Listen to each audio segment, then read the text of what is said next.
back to my channel. It's me, Paul. Today we're gonna talk about the top 3 worst things about being a travel nurse. There are so many good things about travel nursing that I absolutely love, but there are also a lot of risk involved and a lot of bad things about travel nursing. I get asked a lot by a lot of people who are interested in travel nursing, and I always tell them every time the good and the bad parts of it. Number 1, finding the right contract and working with different recruiters and agencies. It can be so overwhelming trying to find your perfect contract and working with so many different recruiters and agencies. I think this aspect of travel nursing is the most anxiety inducing, and I just don't have a fun time in dealing with so many people. Many travel nurses stick to 1 or 2 agencies, but I work with many recruiters and many agencies for specific cities I want to go to and specific hospitals that I really want to work in. When you are new to travel nursing and you have no idea where to start, you just kind of go by what you hear from people you ask or things you find or read on the internet. I am bombarded with texts and calls and emails from a lot of agencies every single day for contracts. There is a plethora of contracts available to you out there, and it is the beauty of travel nursing that you have that freedom and you get to pick exactly what you want and how much you want to get paid, which is a beautiful, amazing thing.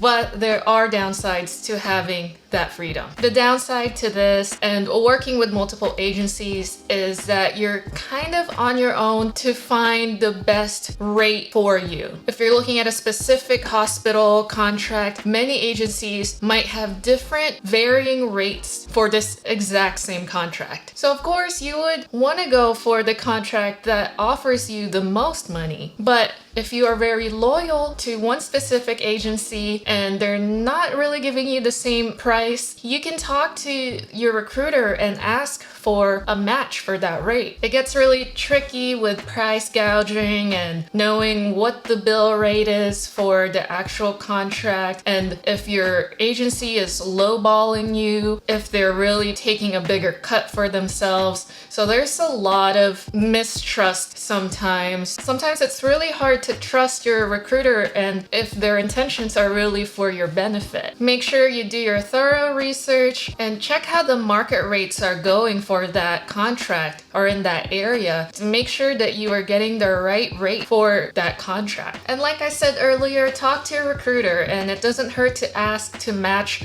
the rate that you see online. It really is up to you with how many hours you work and how much you want to get paid for your work. I've worked with so many types of recruiters, and I've been lucky enough to have had recruiters who are very sweet, very helpful and responsive, but I've definitely seen very manipulative recruiters. They manipulate you into signing contracts and calling you constantly. Hey, have you thought about it? Have you signed? I have always been completely honest and professional with all the recruiters I worked with. And if your recruiter is stepping out of professionalism and your boundaries, make sure you tell them what your boundaries are and what time or days work best for you with communicating. Make sure you advocate for yourself and get the best contract for you. And think about how you are going to be the one working that contract, not them. Another downside to travel nursing is getting canceled. As a travel nurse, you might feel very disposable, or you're just a warm body that they add to their staffing list to fill their needs. And getting canceled absolutely sucks. I know a lot of people who have been canceled before. They've been canceled before their contract starts, after the first week, or in the middle or the end part of their contract. It happens, and you just never know when the facility will do it. A lot of these hospitals sometimes overhire a bunch of travelers because they are so low in staff or they're predicting a big surge coming, and so they hire so many new travelers in, but then census starts dropping. These facilities can drop you anytime. It can vary per contract. If you are able to cancel and what happens if you do. Make sure you have enough savings for at least 2 months to cover rent and food. Number 3 is finding housing. There are a lot of scammers out there. If you are a member of Gypsy Nurse travel group on Facebook, you can see a lot of people posting about warnings about a specific scammer when it comes to housing, or even recruiters now. And you just have to be really safe. When you are looking for a new city to work in and you're browsing through contracts, make sure you browse through housing situation in that area. Many big cities have a lot of travelers there also working in big hospitals, so it may be very limited when it comes to housing. So double check before you sign a contract that you have an actual place to live. A lot of these landlords see that there are a lot of travel nurses coming into their city, so they increase their prices for their monthly rentals. Never send any money to a landlord or potential landlord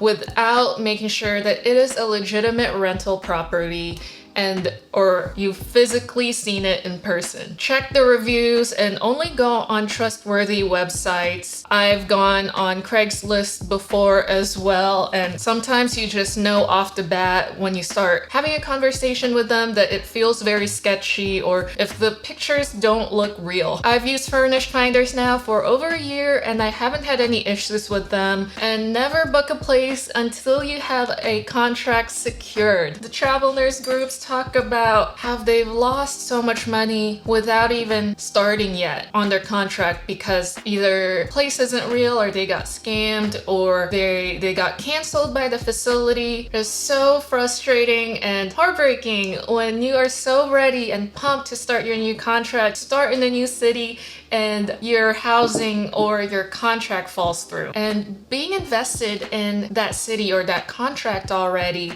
and having signed and moving your life, your whole life to this new place, and one of those things fall apart, you just have to make sure you have a backup plan and secure savings to help you out. Remember, be smart and be safe when it comes to your money and your contract and living situation.